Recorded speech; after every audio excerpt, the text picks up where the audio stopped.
Hi, I'm Lita Iridium. Hope everyone's doing all right today. It's album review time. I do apologise. I'm in the car and I really don't want to do album reviews from the car, but I need to tell you about this album, this brilliant album by Treat called The Endgame. So this is coming out on the 8th of April on Frontiers.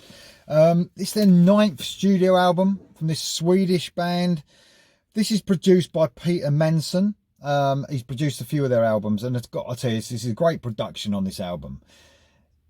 The first single, Home of the Brave, might not have given you all that you maybe have wanted from the band. Although I love the song, it doesn't seem like a true reflection of what we got on this album. And what that is more heavy guitar. And what they've done in the mix of this album and producing this album is done a real heavy album. The guitar's right up in the mix, and probably on Home of the Brave it didn't seem that way so much, but this is real riffy stuff across this album. There's some real heavy parts, and of course it's so melodic because Treat are that sort of band. There's 12 tracks running through the band. You've got Robert Ernland on the vocals. Man, he's got a great vocal, man. It's just, it is just as good as any of the top vocalists, in Sweden or across the Scandinavian artists. He's got that sort of sound to him. I love his vocal. Got Anders Wickstrom on the guitar. Fantastic guitarist. Like I said, there's a load of guitar all over this album. Loads of riffing, loads of intricate play. He's really busy on the guitar. I love the guitaring on this album. You've got Jamie Borger on the drums, and you've got Niall Paulson on the bass. Super tight, brilliant, rhythm across this. They are as tight as you like, just to let all those melodies breathe across the album. Patrick Albergren on the keys does a really great job as well. I noticed I really love the keys on this album. Sometimes they're not at the forefront. Sometimes it's the guitar driving it. But when they do come in, it's real tasteful stuff. Absolutely love the keys playing on this. So I do run through my favourite tracks. But let me tell you, I found it hard not to talk about every one. I am going to run through my favourite tracks. But I loved everything about every one of these tracks. So,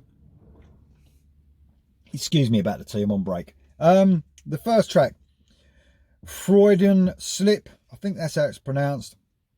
What a great opener. It's sort of a medium to fast pace. Something that, some of the other Swedish bands, Eclipse or Heat, would be really proud to produce. It's got that feel about it.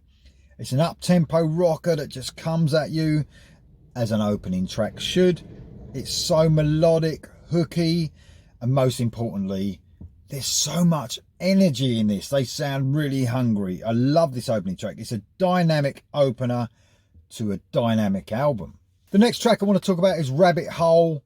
The quality start that you get continues with a great classic heavy rock riff. The vocalist spits out his lyrics between the riffs in the verses before you get that classic riff coming back in and a great chorus over that riff. Brilliant track. Next track I want to talk about is the third track, Symbiosis, and it continues a brilliant, catchy, medium-paced track that glides along. This track sounds absolutely huge. Those guitars sound so big on the chorus parts, and they lead to another brilliant, hooky chorus. This is some real cool chugging going on in this song as well. Great use of piano on certain parts of this song. But this is all about those guitars on this track. Another quality song. The next track I want to talk about is the single Home of the Brave.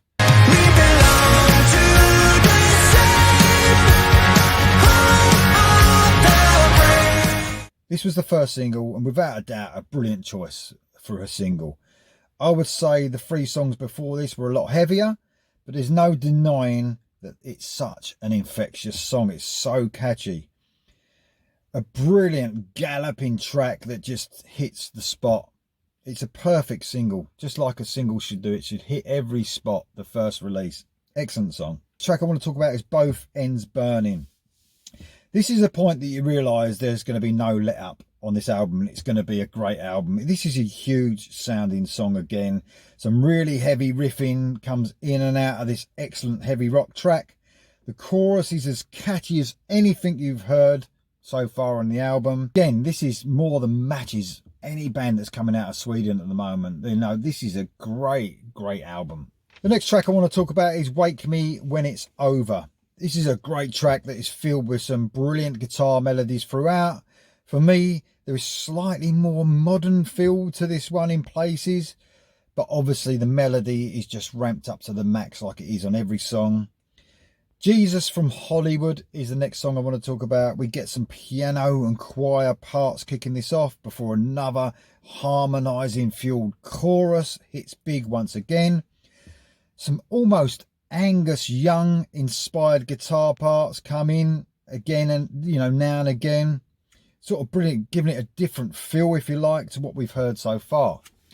The next track I want to talk about is Magic. A brilliant ballad comes next. So it's executed perfectly and it's a standout on this album. Super smooth backing vocals come in and out of an excellent chorus.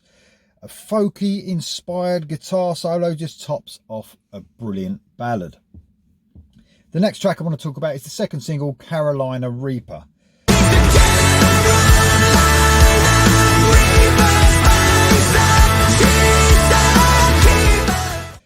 Love this song, guitar driven, heavier than the first single, and this represents what you get basically on this album.